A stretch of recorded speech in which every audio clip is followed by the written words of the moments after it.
Modi ట్వీట్స్కు Chandrababu counter ఇచ్చారు. ప్రజలు కేంద్రంలో అధికార మార్పు కోరుకుంటున్నారని అన్నారు. హోదాతో రాష్ట్రాన్ని ఆదుకుంటామన్న హామీలు ఏమయ్యాయని ప్రశ్నించారు. రాజధానిని విశ్వనగరంగా అభివృద్ధి చేస్తామని చెప్పి మట్టి నీరు ముఖాన కొట్టిన వారికి మాట్లాడడానికి సిగ్గేయటం లేదా అని మండిపడ్డారు.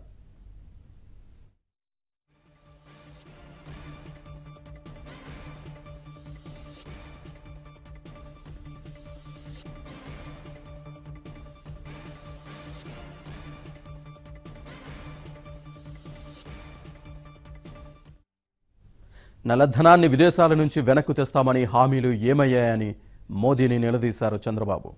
ఆర్థిక నేరస్తులతో అంటకాగుతూ బ్యాంకులు దోచిన వారిని దేశాన్ని దాటిస్తూ 1,00,000 కోట్ల ప్రజాధనాన్ని అపహరించిన వారికి అభయమిస్తూ అవినీతి గురించి మాట్లాడుతుంటే అసహ్యంగా లేదా అని ప్రశ్నించారు. ప్రజాస్వామ్య వ్యవస్థలన్నింటినీ ఒక్కొక్కటిగా కూలుస్తూ ప్రజాస్వామ్యానికి తీరని ద్రోహం చేసిన దుర్మార్గపు పరిపాలనకు త్వరలోనే ముగింపు పలకాలని దేశ ప్రజలు స్థిర నిశ్చయంతో ఉన్నారని ట్వీట్ చేశారు చంద్రబాబు.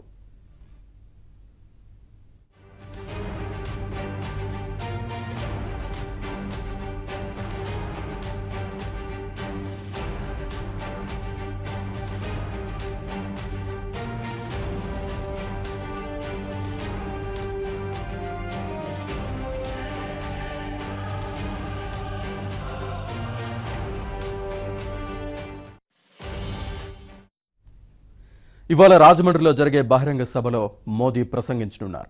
ఆ సభకు వచ్చే ముందు మోదీ ట్వీట్ చేశారు. గత వారం కర్నూలు సభకు వచ్చే ముందు కూడా మోదీ ట్వీట్ చేశారు.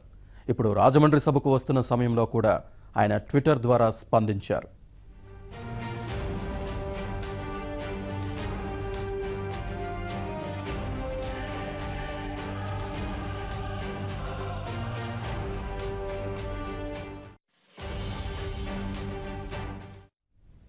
టీడీపీ బంధుప్రీతి అవినీతిలో పూర్తిగా కూరుకుపోయిందని ఆరోపించారు.